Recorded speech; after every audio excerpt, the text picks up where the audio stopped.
of Masbate. Bawat bayan, ganda'y di mapapantayan. From beaches to hills so high, tara na, sama ka sa saya.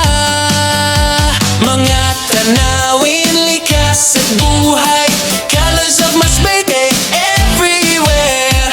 Ride with me sa aking biyahe, Dotski Motovlog, tara na. Follow me sa lugar ng Masbate, bawat sulok may kwento at ganda. Come and see the sights, sama ka sa aking gala. Dotski Motovlog na.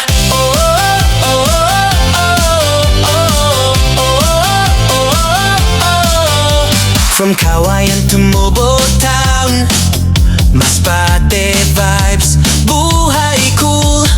Rivers, beaches, hills to climb, every step is worth your time. Mga tanawin, likas at buhay, colors of Masbate everywhere.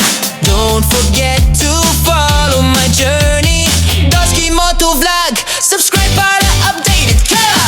Sa lugar ng Masbate, bawat sulok may kwento at ganda. Come and see the sights, sama ka sa aking gala. Dotski Motovlog na. Bawat bayan may sariling charm, from the market to the farm. Masbate spirit strong and free, halina, ride and explore with me. Dotski Motovlog!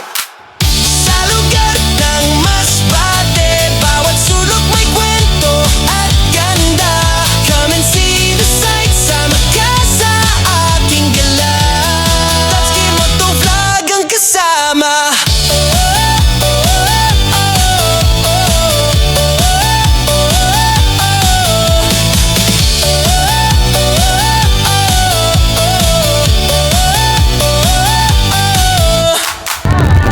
Hello.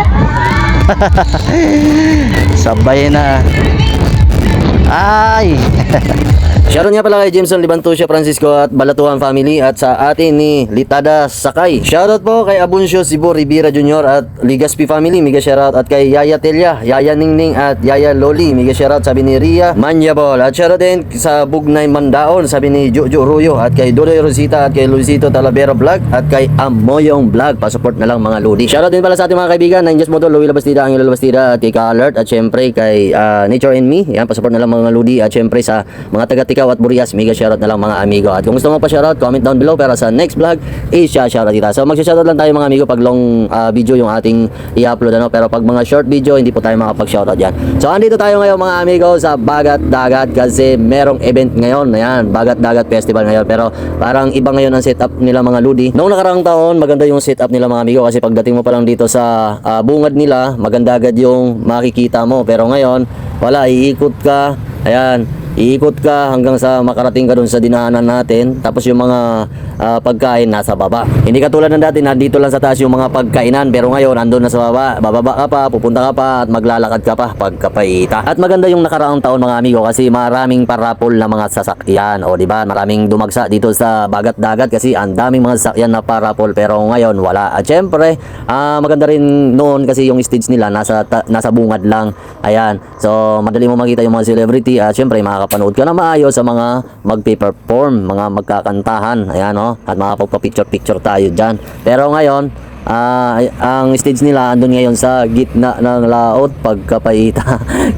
So ayun mga amigo, ikaw anong komento mo dito? Comment down below para naman mabasa namin pagkapaita.